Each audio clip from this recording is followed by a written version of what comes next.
Hello everyone, you are all welcome back to our channel. You are welcome. Good morning, good afternoon, good evening, depending on where you are watching this video from. Guys, in this channel we bring out amazing video, wonderful video, interesting videos.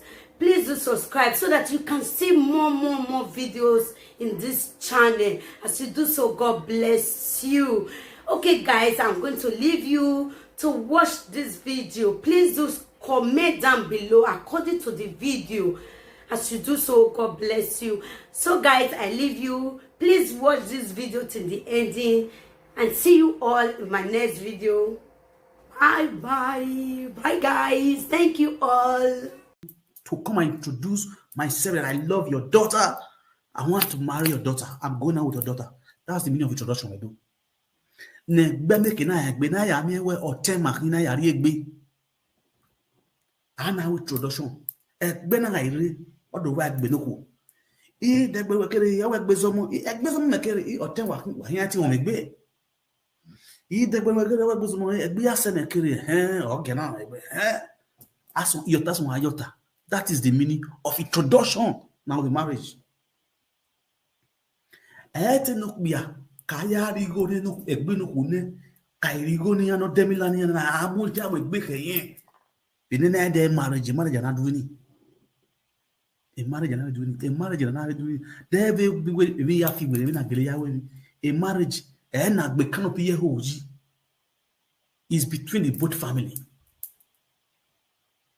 Eminu wari ko eso viore egbe mi ade ma dore ari gbe mi la gbezi wuro obe family wari no ere ya we marriage we do we are marriage ni last we to hotel no ba marriage na ye benji ya no marriage na gbe ko pi ku no no nya se gbe ale ori na bolu fo e ti adoti magwa by marriage e won sa yan de ma egbon kan aga ta yan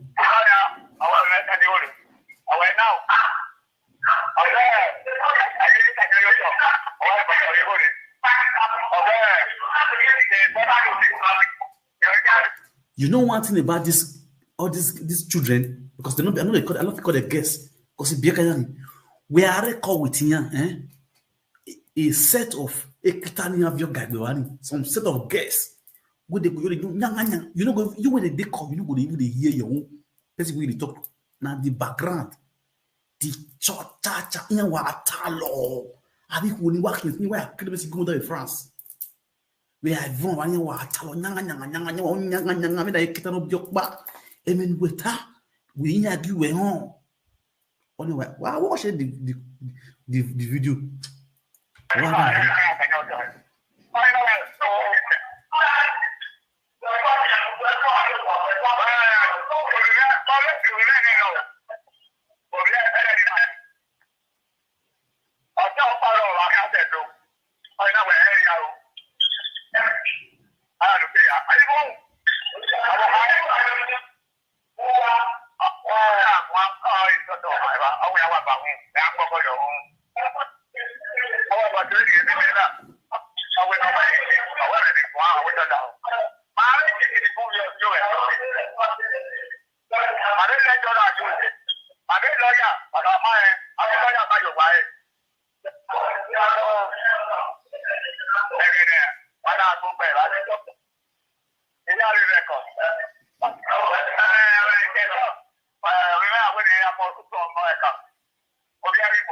I did live video. I did live. Okay.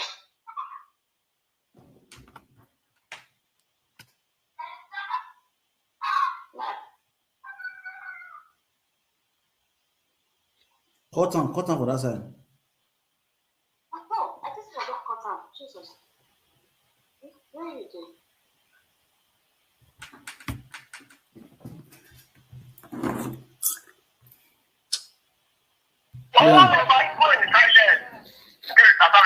That's Instagram call.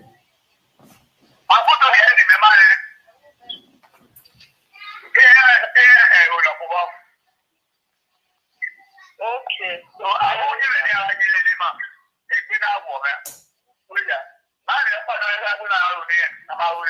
But now you ready to go.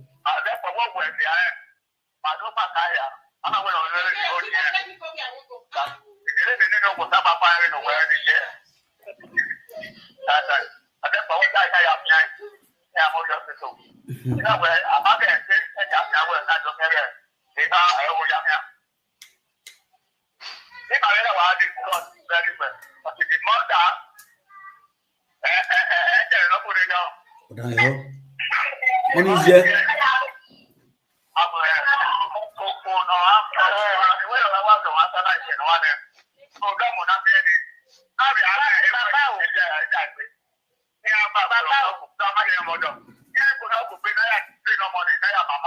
Okay.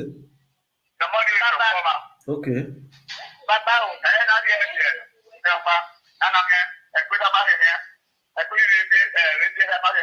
Okay.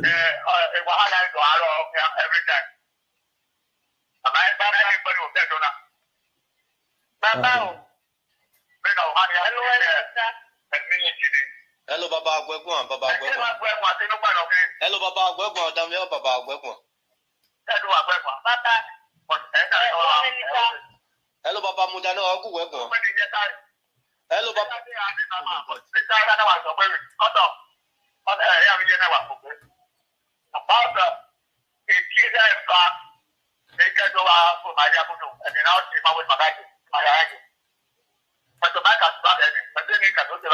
Okay. Okay. On you ready to go. You ready to go now? I'll explain the man. What you not doing?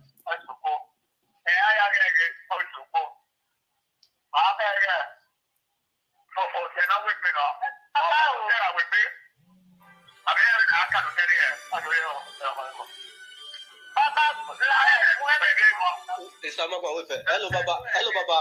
Hello, Baba. Hello, Baba. Hello, Baba.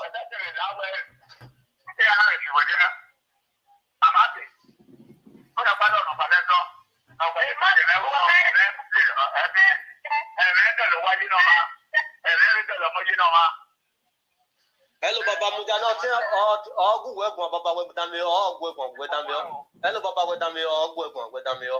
Baba Damio, Gwegwan.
So in that time, I'll tell you, no, we call no, Bukani, no, good at one.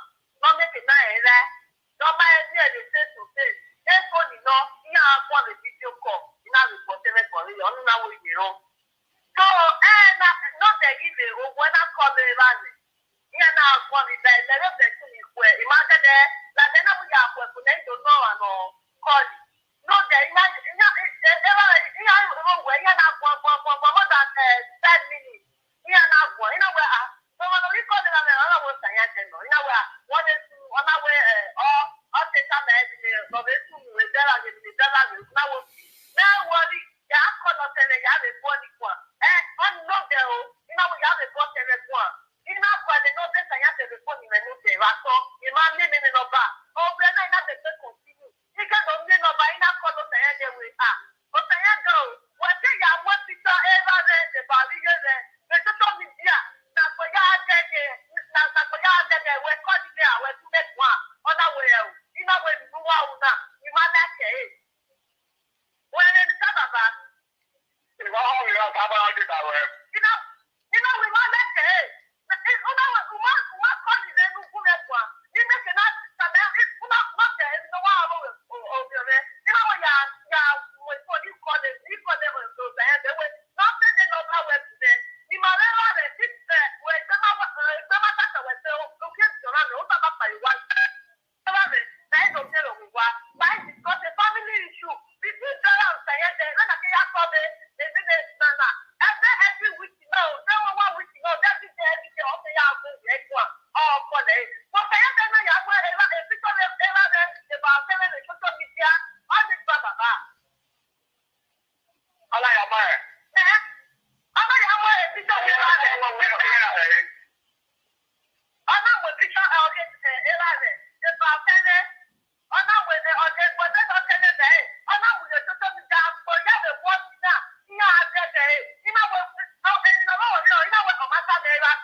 Hello, Baba Muda, go find you. Baba Muda, go find you. Baba, if not soon, maybe see you have a man book that your master. Baba, matter bonita, Baba. If not soon,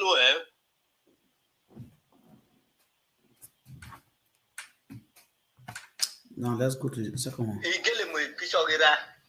The mula that is social media, more people appreciate destiny mula that is social media. But in our way, a destiny 5 months. We making a destiny say. And then me 5 hours, and then making a destiny say. Me with that destiny hero. He just can't come, man. February 17, 2020. He cannot come having a mirror destiny, a destiny of Merabe never more pure. Venia the pretty hooking Yamavi Araba. Venia. Isamagwa, you did wait now, wait, Isamagwa, wait now. Isamagwa, no, you did talk since I not talk, you understand? In a tear,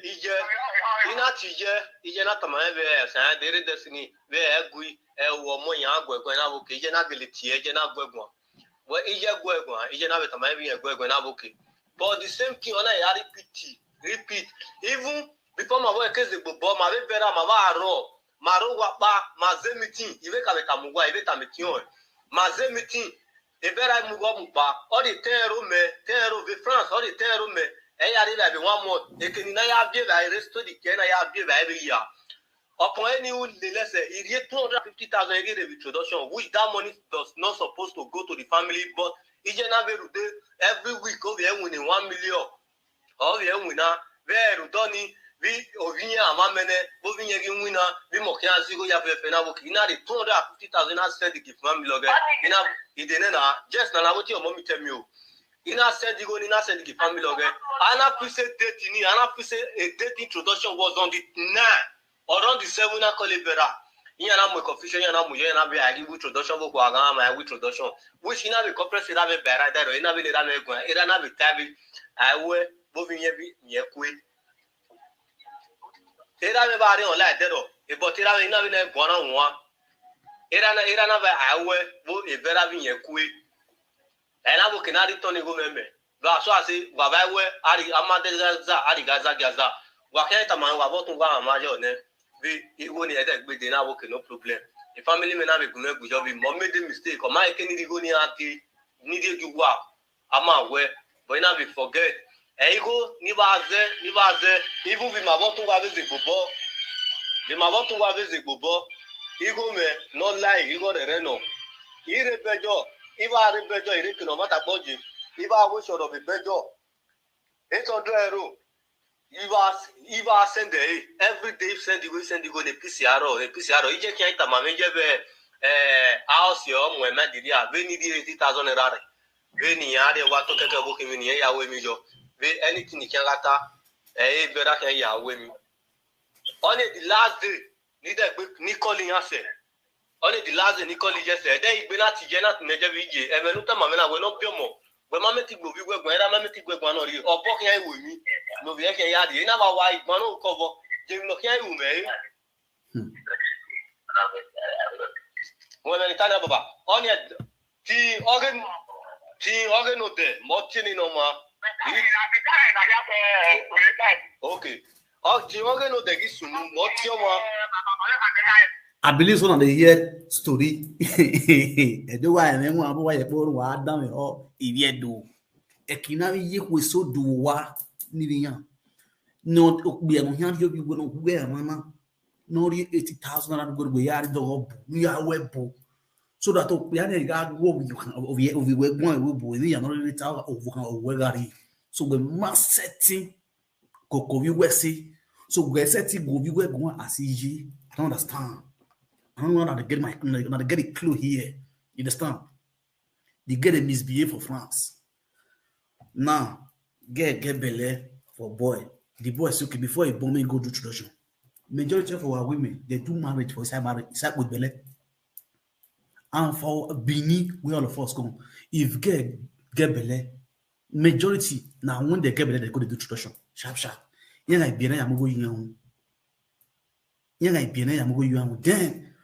why when the boy do more tradition? The boy go 250,000 introduction when I worry you. Why call me you go now? Or you going to worry go in why you going back in our world of you are my name? That means the wire hammer and anyone can make 250,000. Well, let it clear and 1 year we are or do I mean? You understand? Now, what the hell? He had to the full story where the boy I heard the story. You don't see how league when you're not. No see them here way. Here my wedding boy now. Here I be my wedding boy now. The story I use you where you not that. Say I got me here. I can't come in half way. Understand? Move tie ina tini no mena explain mena be pagi ggq ina bi memo mo je bo ma ne mo ina be ame no dio ina bi ije ko ni ne mo ina bi any give you say the boy the man nobody have boyfriend of when a man ina bi only book ni akole no binye ya kan mo ya akole no binye whether ko jo ina book we ko jo no PCR so that you make na mo bi me ina bi but eder oni pa ina be der me ye me des ni say ina bi ina na block me ina bi change number ina bi amed say no ban ya be loni ina bi change ina bi the guy ina bi the big block him ina bi change sim card you understand ina bi ime tu bo agbon na agbon women no whether mo gele be destiny or mo bio o bo se ni ana mo le me o ni ana me ko ni me mo o ino gele tamame be gani bi ya change ni ne be best certificate destiny bi ya change ne bi ni mera ni na agbon women no o ya me mo la on social media which I did ma we anything wrong because we dare mo omaro barak mo na kan weda era maybe era na erime era kan baba mujale samago era kan tamame obe egen waya agbezira baba gba bimenia egen ni ya do fira abimenia okay ovege ni ado ya gbezira bu ni jeme na makwe ni amue nini ra ni aba nini ra be egen na tamame pa eni ni gime we lo gime mi we be lo bi we be me we da bimene ina me we da bimene Understand? Emera ya mu elare. Okay, no there that ya mu la oge obinye mu mere oge but before 2 weeks na we no problem. Na bi tale mere ama we no da mi odo. Won ni mu me. Ima bo mu mi ade we bo bia mi adagbon bo ri ra me ma bo ma me. Ima ra ne bo ebie. No ri mu me oge bo. Yo ala ga le so fa yin akan gbe bo ge ni yin akan che boyo yin interview me wo saya de yin ma ri go saya de e ni agele wo saya de whether e na wo bin ya ino bo na wu na o te na bi ni no ba no e no bin ye no be no bin ye ni de no ba we bin ye oni e che we ni abuga de e ni mi atama we baba e ni atama we e no ba we hello baba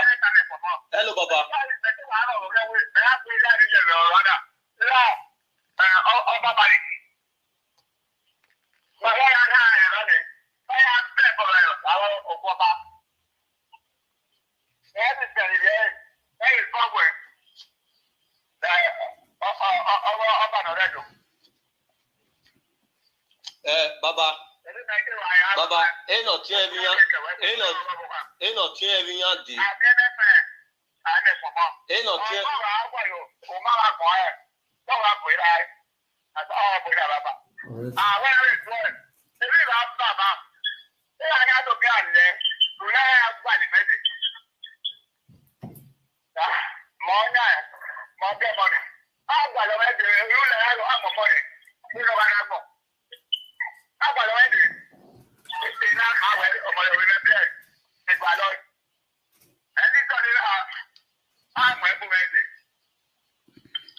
Hello baba. Ni mi atama we otin ebe ni de no ba we ni yen. Mi ari no ba we no tin iyan bi yan adomi owe. No problem yan la re but yari na ni mi ave siri yan tai na. Imi ave siri yan tai na. Iyan aga de yan na mu gbina re veru de mu ma tin yan la da social media. Iyan bi yan mu gbina de veru de mu ma tin yan la da social media. Oui iyan aga de iyan atama we de ni ade. Vie police vio gbe. Anybody in your be married in your adult work with a police in no more. Only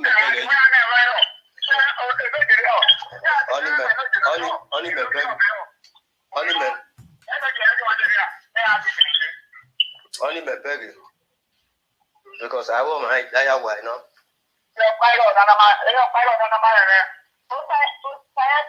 Hello, Mama. That will go for social media. You know what I'm saying?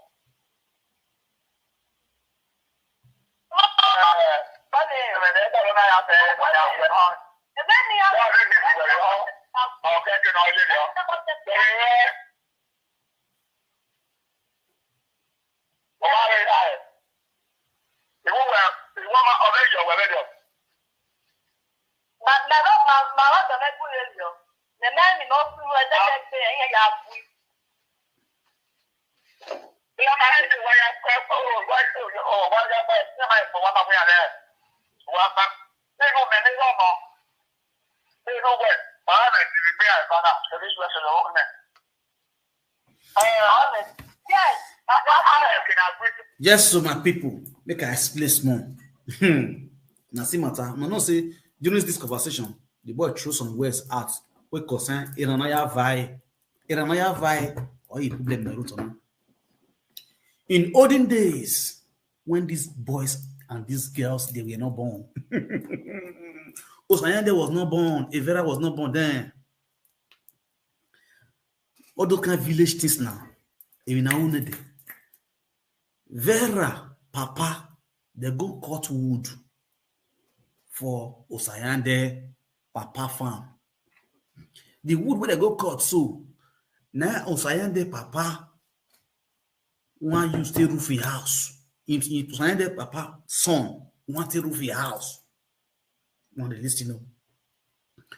So Osayande Papa can say lie. You know agree me they cut that wood. Me they carry that wood. They come back, they don't agree. So now, they not say the only way to catch man, especially man with to this harsh, now through his wife. You pass through his wife. If you pass through his wife not the petty husband. They come pass through and then mama Vera papa can go beg us and them mama. They never put them saying there. Make it allow him go cut that wood. And that one say, me go beg your husband for his sake. Me allow him go cut that wood. And the woman say nothing beg him. The husband don't say he no agree. He no go agree. No matter how he go beg, he no agree. Now saying there, now Vera papa get for man and Vera mama and that beef. This beef. And they still carry for man. Where they take the deal with their children now for Europe. Where they not allow Vera marry Usayende. Now Vera still born for Usayende. They not green me Usayende. They see picking. Now, this is what I was saying. When Peking still small, now the man supposed to take responsibility. Now the Peking supposed to get that fatherly love. No be when Peking don't grow, Peking don't work, don't gain money. Now man want to come say, now him be the father, and I want to take responsibility. Now when the Peking go need pampers, he go need shoe, he go need wears. When Papa supposed to take responsibility, now you deceive my way. The talk say no one made it back home. Now my people, Vera sister want make one statement during conversation of me and them. Say Usayende say the Peking no be get the belle, he no need the Peking, he deny the Peking. You understand? Person where you say deny Peking, they forget, they don't know say all these things. Usayende don't dilute all this thing give me, and don't give me all this evidence on my phone. They come the frame lie. And some of our women are fond of doing that thing. After I don't go wrong, they'll come to say, when I get the belly, the man deny the belly, say not be him. Now when I don't want the Peking, now you want to say you want to see your Peking. You don't go to see your Peking. Whereas you don't see another man. You don't see another man where you want to be say, because that one they did for call of document. Then they find document. They find how you want to go put hand. Forever. Now I come to the say, you say this man say not being get the big belly, not being get the belly, or not being get that Peking. But where were you when this guy get belly, when this man go to do introduction? The thing is fertilizing. Now you tell me now, say with the problem where you get with this man, you say the man deny the pregnancy. But how can somebody deny pregnancy? The same person go pay 250,000 for your apartment, but they tell you ready wait for a family for introduction. In family carry boss 8 times, come your bar for introduction. Introduction not agree hold. How come the person deny your pregnancy? Now you understand what thing? Now they tell you say before now they talk to Baba with a smile. Fair go wash the brain with that guy they use. If not the kind of one you get, you see all those kind like brain. No can I come my platform? Can I come meet people phone? I go to disgrace you. I know they waste time before they disgrace person sharp.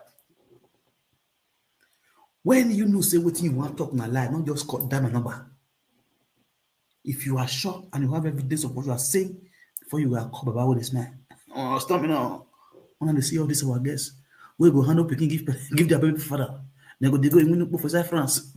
They go do home you he didn't even know about how we have man. When why me 20 why guess in an in your okay, you might do it by my royal guy. You kick, I'm Musa sign of honor.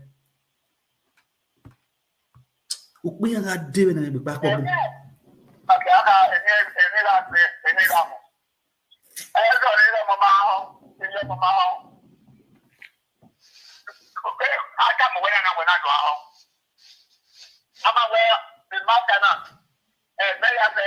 Baba,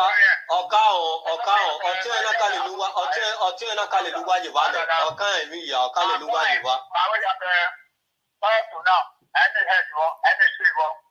My sister not tell me anything. Now it's my phone.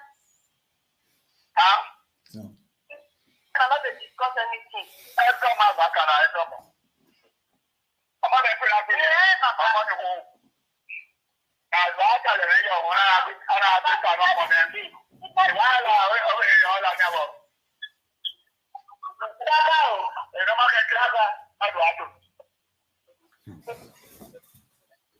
You work with me. No problem, Papa. Il me beg, Vani Papa. Il y a very more, and I'm not going to be more.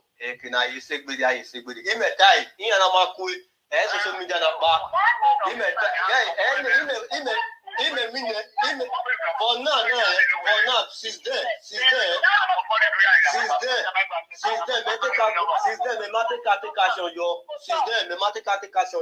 But now, he may take action, yo. In social media, in a cool, in a master to the Matanasi.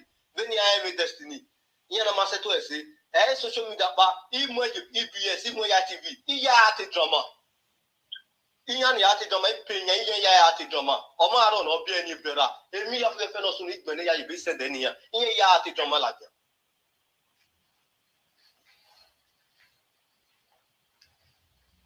o ti mi se abe yo fete mi re ba no le do number o le do ba ma ya ba na we se ri ko era bi eri tu wusi ni me o bi eri tu wusi ni me o bi eri tu wusi ni me ni ya wu era bi eri tu wusi me ni ya wu e me na me beta ma o me mo wu na me ja mi wu e ma siri me wu na na o wu ye ni ti ba wi me me camera me very 10 years in egbi me tu wusi ni to egbi me 10 years in egbi me ye ra gbon me ye wu aso ase ijagbe ma ilo bo mare ma we mi ta ma uko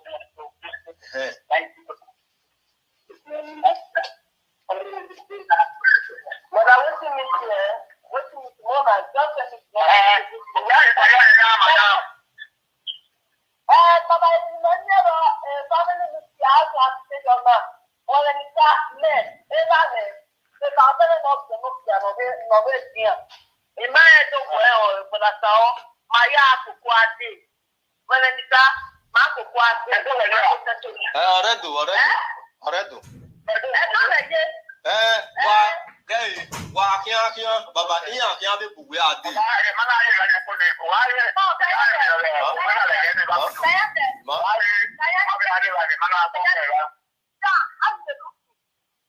yes amagba me ano wetin I talk wetin I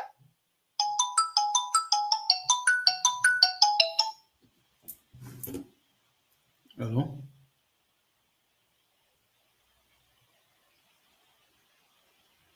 Adeye, in the speaker.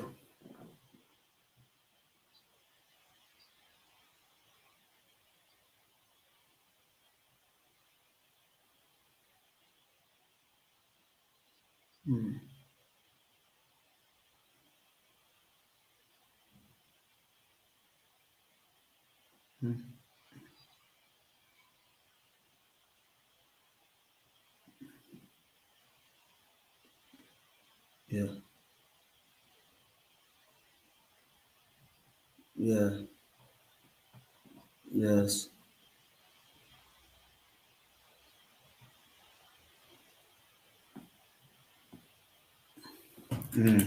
Yes. God bless you. I wish you for thought this thing for last week. I made your word here. Because I'm waiting. Okay. Okay. Thank you.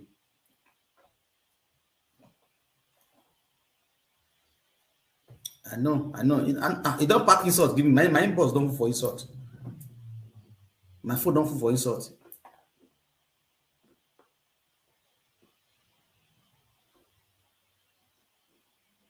Okay. Yeah. Yes.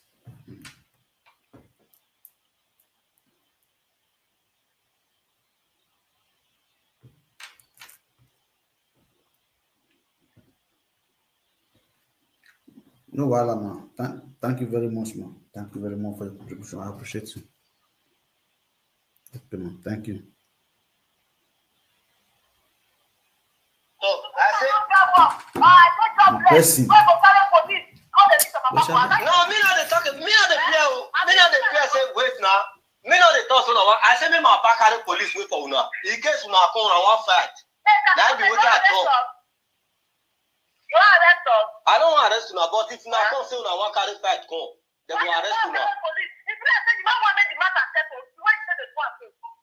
Hey, madam.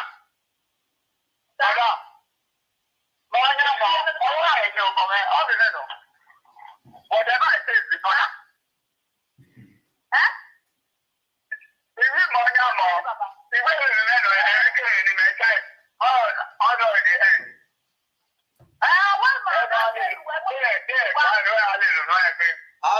every time when I'm police say me atama he call August he have the police.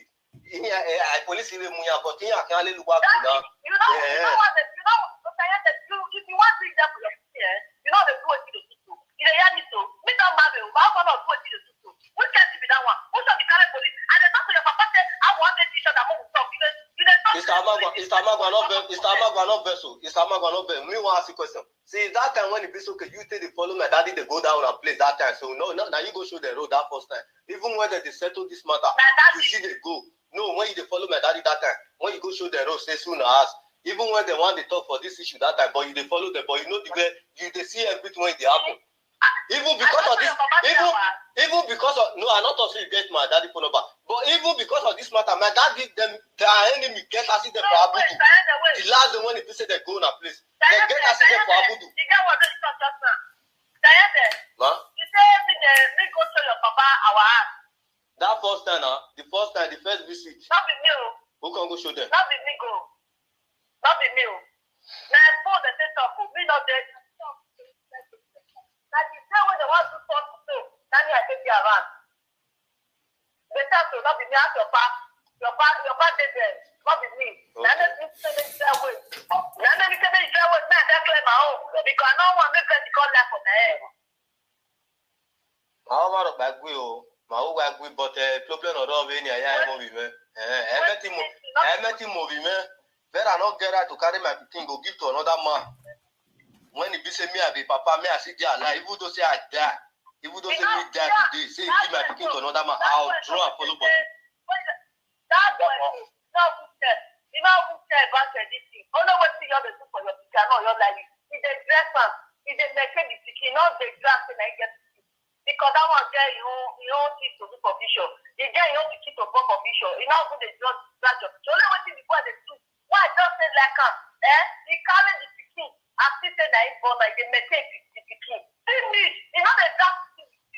I don't like your saying though. Even though they tell you anything, I don't like for you that boy. You supposed to upset you know for instance. Yes, so you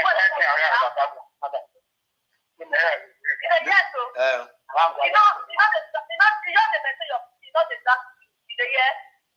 Baba, when we born at there, if you are no more, no plan here, that need to be me, I want money, I will be made true in here. In a big job, I see grip put, I don't only come again, almost a year and a block you. I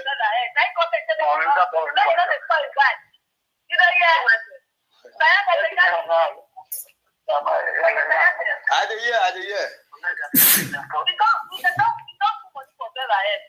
If you put money, don't put money. Only man can remember. My one point remember, not this money.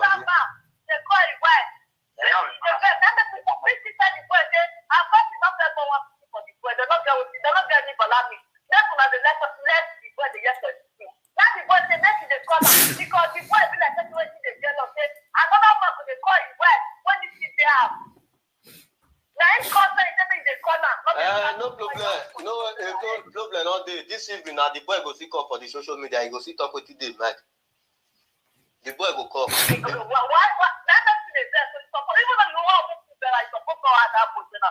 the boy go join. Because what did the boy tell me? What did me and the boy talk? I record down. The boy tell me say make me they call the number. If I want to my pick me and they call indirect, which I respect as a man like me. I agree to the law. I call her that very day. I asked her, say, what Destiny said, don't sleep. I said, okay, no problem. I tell her, I'll call her the next day. After 3, I don't even call her that day. After 1 week, I say, I call her and she said, the boy blocked me. I see try my best of miss. I get another WhatsApp number. I see call her again. As I call her, he blocked me. You know? Why not take action?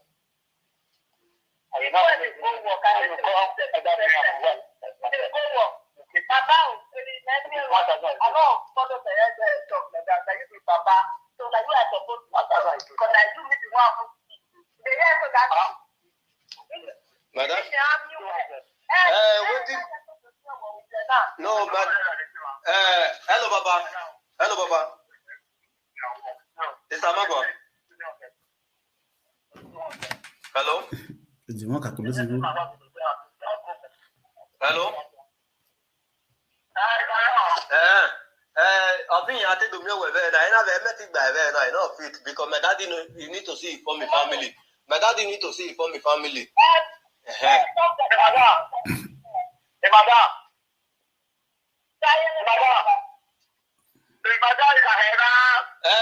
take the meal with it. I take the meal with it. Now, I mean, I come back. I do meal with. I do meal with it.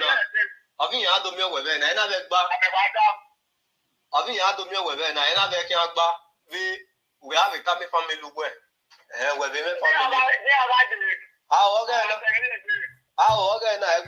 But when you come a little way, you have any, maybe a little way.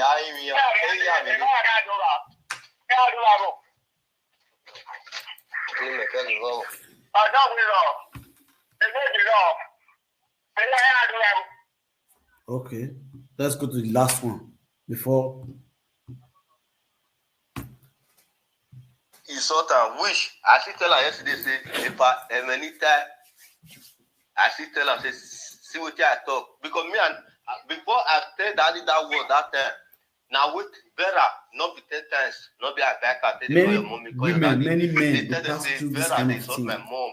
But this is All good. of Gemini, it's 3 passing not by a total word. Oh, listen. Even that word. One, listen to this part. So this part we want to play is very important. Our women, majority of our women are fond of doing that thing. If you get issue with a man, the first thing, either we hear, we bona mena mie we kuni buti agbagbuyi. Ekeni make nware. Ikpe ati agbagbuyi ogun agbagbuyi wa. Understand? Gbeso na mi da kale kwa wana. When make the ikpe ati agbagbuyi, but why say we bu? Oku ati agbagbuyi. Oku oka agbogbe abi. We bu wan. Oku oka dekokbe a. We bu. When make okbe afilu yo wa we ari we ra yo. But we mana oku afilu okbe a kwa. Leave my house. Because of Wanyawa. Leave my house. Someone take care. But I'm going to take you out. The woman. And why ya Walodo. And I only deal with ya. To off your Vienna. Woolly Wanyana. There you one of my gua, eh? A vera, what you? Ukbokbu.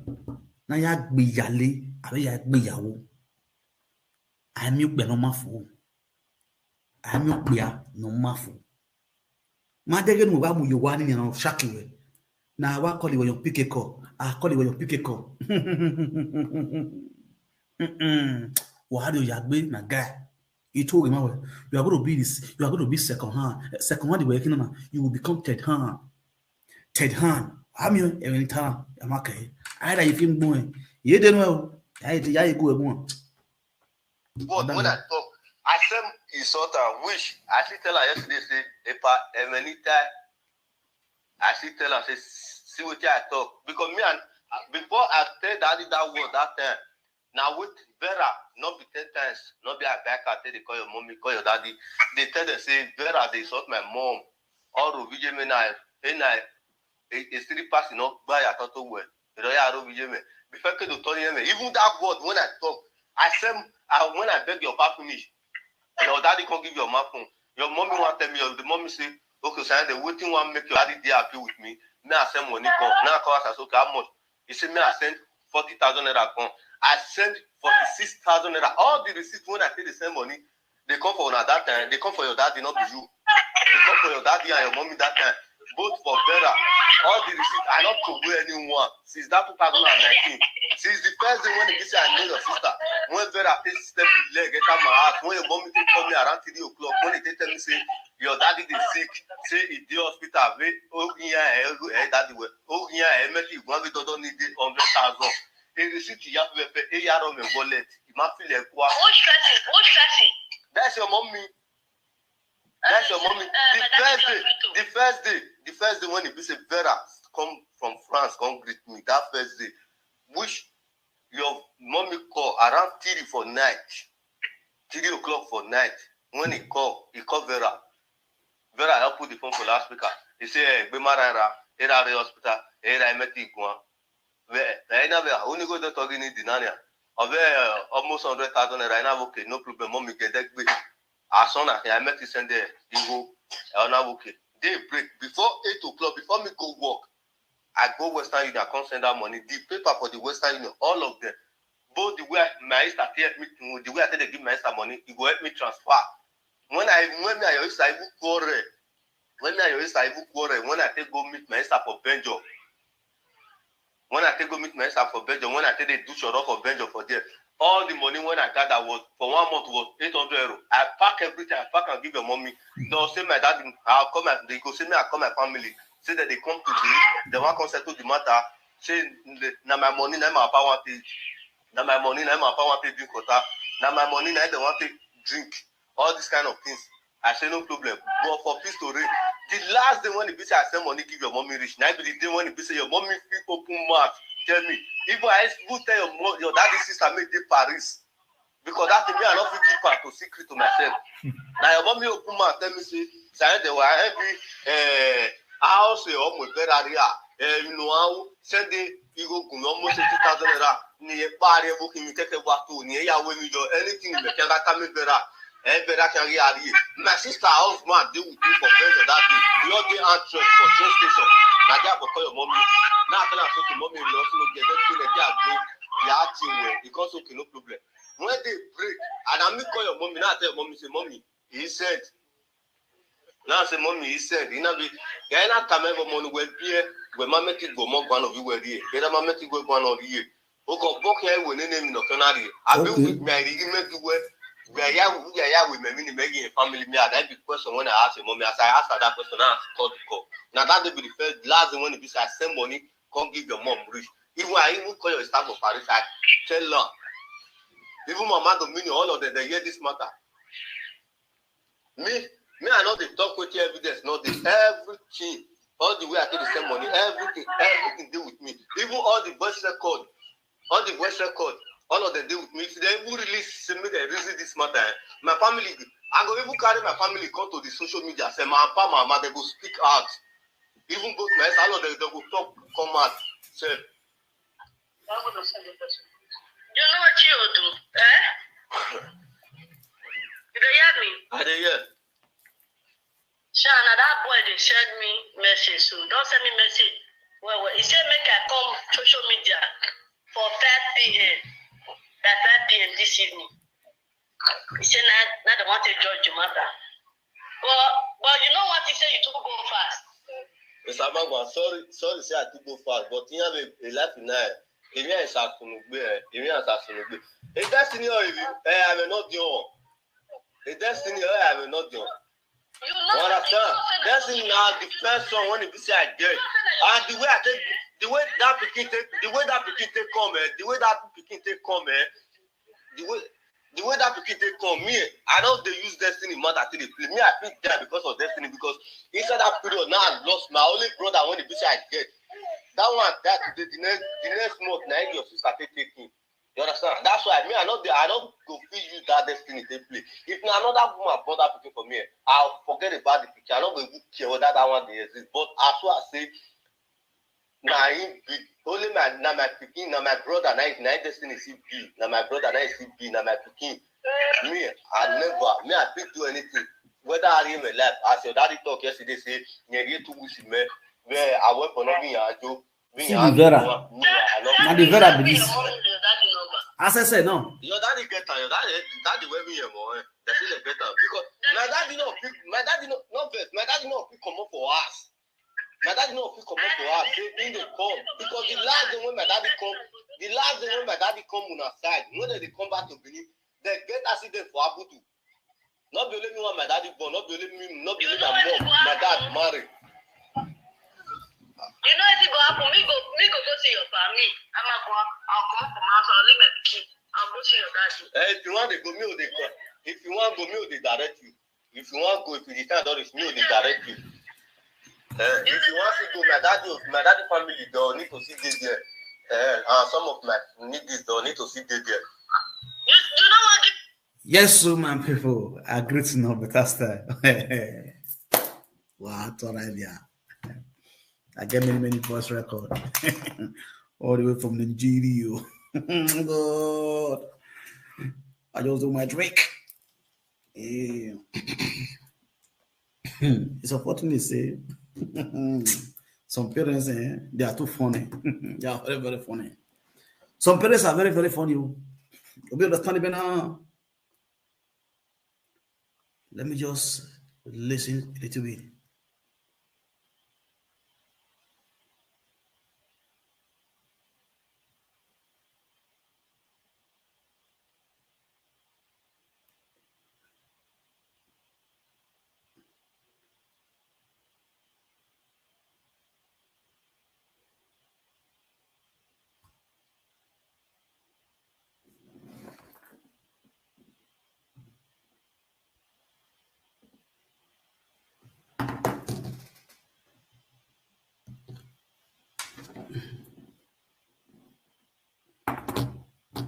Young woman like a fool, you talk since your man is with you.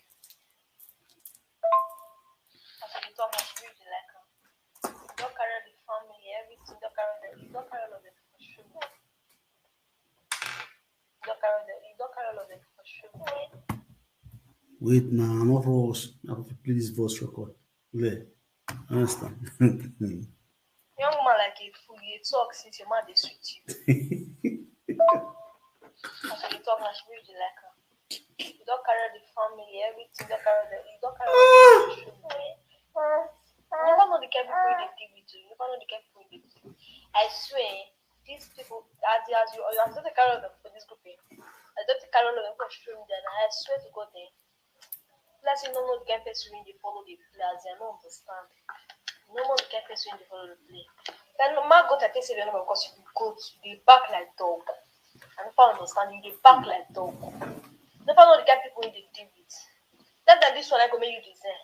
I swear to God,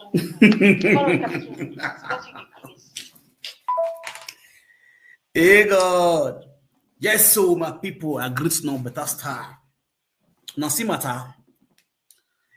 Una will be man, and I want advice first. Before they say you want date woman, first go look the family where the woman come from. All this analysis, all this audio, they play, they consist. Nobody need to tell you, say, this family are hungry family. They are poverty-stricken family. The husband, the father, and the mother. Now, these boys are there, and I love the girl. The girl no love Sayende. The girl na runs baby.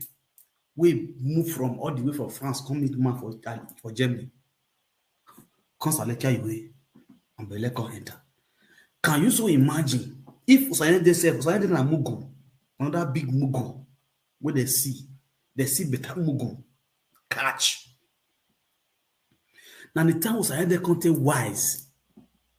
Now they contain. For sure, Sayende come out, me not see picking again.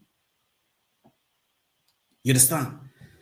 First date, the first day when you reach my house, if not be plan work, these are the ways some women with their parents till they set men up. The first day when you reach my house, your man will call you for house since then for how many days now? Say your partner where? May you bring money come. The day when you come reach my house, I can't take you o'clock for night. When I suppose they make me sweep in your home. Now your man will take call. Say your partner well. They all need money now. If you don't quick call your partner go die. You understand? The man can say how much? 100,000. The man go send the money the next day. Come give you. For we know what they happen, but let them come. Introduction, then they chat how many boss for. Don't be saying I marry you for many times, 8 times. Introduction, not get ahead. Money. Introduction, what they want introduction, not be the man they ready for his family. They give family money, family now you can come, buy drink, follow body, come give you now. Take the introduction. Then why you will collect 250,000 for introduction? The father. Now see where poverty for start. Now see where poverty now go finish for the family. See the one where they play voice record come so now. This small picking we never reach to marry. All of them they born because of poverty, hungry. All these children now you go know. Now once you go to know, so now every market they cook rice for the house. All this kind of picking, every market is original lagodo. Original lagodo. E mo ma ese no lagodo. Eyana ye awo ame. E ba ma gbanu, o ma gbara no to le no mo. Yin la wodo. Ana mo vi asese na, ana fi na ade ogu. No yu egbegbe abia. Omo na mo ade ogu na, o we ye we 1 million naira, o mo na dey give every week. 1 million naira. So do well here my ko ni gbo mo na wa to mo no ya pay the 1 million naira ne. Niger. That's the reason why they are drilling us behind there. Or more bien na, ya ma odom your money. Ya when them your money. Or monore 2 years na dey phone gi no monore 2 years. But your phone ya. No we are low. If the man where you deal with not dey useless, na that one can useless pass. That man where you deal with na can useless pass. On you ho say. Now the boy that come this, you ho say we here. Me ka de to ko no money. Ya wada fun e ro. Ogbalegbe ori boundary ni the man. Me we gbe la area ni be kan yi kikiri ko ni yi. E we gbe la area ni matin yan se. But me na or ye make the man ya lawa ni. Or ye make the man you do have money. Or ye make sure when the man as we speak right now. Saturday Sunday man do be kan or ya jinako. After the man comfort me with fights one-on-one. If your money case good day, you have your money with school.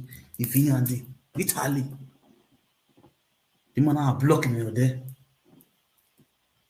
Now we vivien here. Mas wale le holy grain na we. O is a gboro. Ogboro lo to gboro. We be ani o wa Europe. Ni believe ye bo gie. We boyan ya so there. Ogboro ma ala re we na mu we. Ewe mu we. Uye boya to wo. Wa ye bo mo hu. Abi bi ani ni bitio.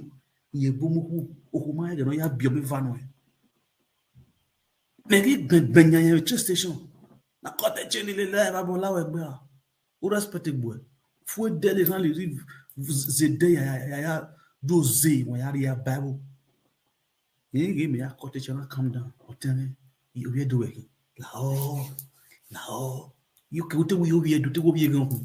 Nya mo me vie mo no no we. E mo na esku na ya vie government ye woni. On na we mo do vie and the next person ya president mo na Asian. Mama na on vie no be apa. Oh, you give ya gwen ya gbegbe you no calm down. Na beg la o.